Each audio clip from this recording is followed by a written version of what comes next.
सभी साथियों को जय हिंद।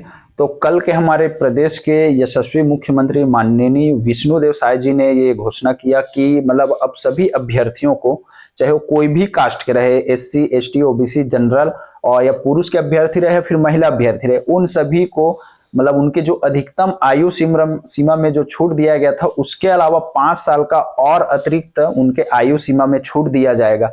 तो ये मतलब किस तरीके से ये लागू होगा और कौन सा साल से कौन से महीने से लागू होगा, ये सब सारी चीजें आप लोगों को मैं आगे वीडियो में बताने वाला हूं। तो चलिए चलते हैं आगे वीडियो की ओर।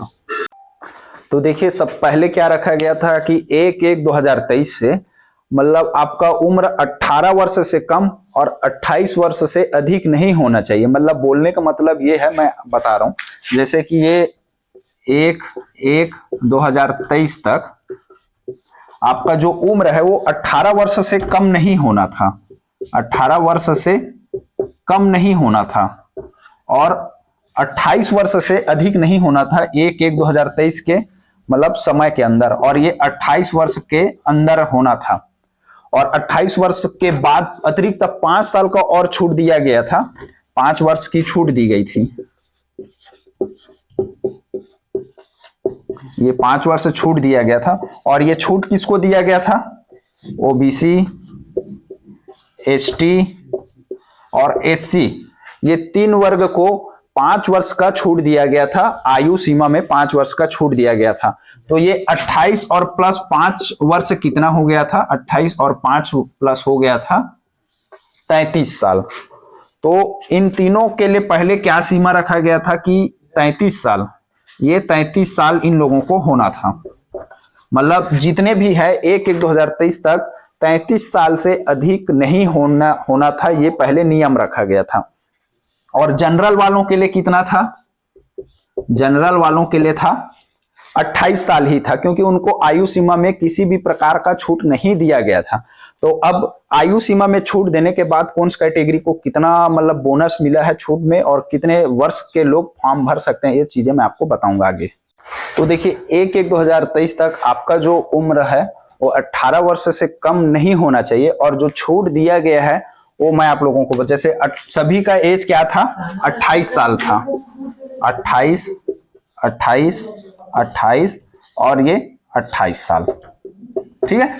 सभी का डेट रखा गया था, मतलब डेट नहीं मतलब साल रखा गया था कि 28 वर्ष अधिकतम। अब इसमें इन तीनों वर्ग को 5 साल का छूट दिया गया था, 5 वर्ष छूट। और जनरल को किसी भी प्रकार का कोई छूट नहीं दिया गया था। तो इनके लिए अभी भी कितना है? 28 वर्ष ही है अभी भी। अब छूट दिया गया है कितने साल? 5 साल। तो ये 28 और 5 प्लस कितना हो गया? 33 वर्ष। तो इन तीनों के लिए हो गया है फिर से 33 वर्ष, 33 वर्ष। मतलब इन तीनों वर्ग का 33 वर्ष तक, मतलब 33 साल तक वाले फॉर्म भर सकते थे, एसटी, एससी और ओबीसी वाले में। अब इनमें फिर से 5 साल का सभी को छूट दिया गया है ना, मतलब एसटी, एससी, ओबीसी, जनरल चारों कैटेगरी को 5 साल का और अतिरिक्त छूट दिया गया है अब नए नियम के हिसाब से। तो 33 और प्लस 5 वर्ष, तो ये कितना हो गया? 33 और 5 हो गया हमारा 38 साल। तो एसटी, एससी और ओबीसी वाले जो है 38 साल तक फॉर्म भर सकते हैं। और जनरल वालों को 5 वर्ष छूट दिया गया है। प्रारंभ में जनरल वालों को किसी भी प्रकार का आयु सीमा में छूट नहीं दिया गया था, तो अब 5 वर्ष का छूट दिया गया है, तो इनका हो गया है 33 वर्ष तक।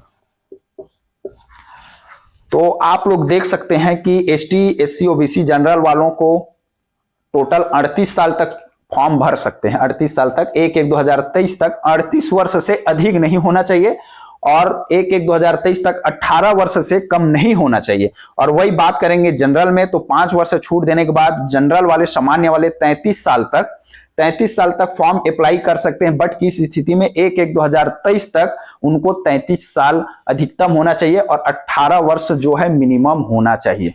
तो ये था मतलब आयु सीमा में छूट से संबंधित ये अपडेट आया सरकार के द्वारा। तो काफी प्रसन्नता हुई, क्योंकि कोरोना काल की वजह से कई युवा जो है दिलो जान से तैयारी कर रहे थे, बट क्या है कि कहीं न कहीं वो इस नियम के कारण पीछे हो गए थे। तो इसके लिए सभी सरकार का आभार, और जितने अधिकारी, कर्मचारी या जितने भाई लोग जो भी हाई कोर्ट में लगाए थे, तो उनको दिल से आभार मैं देना चाहूंगा।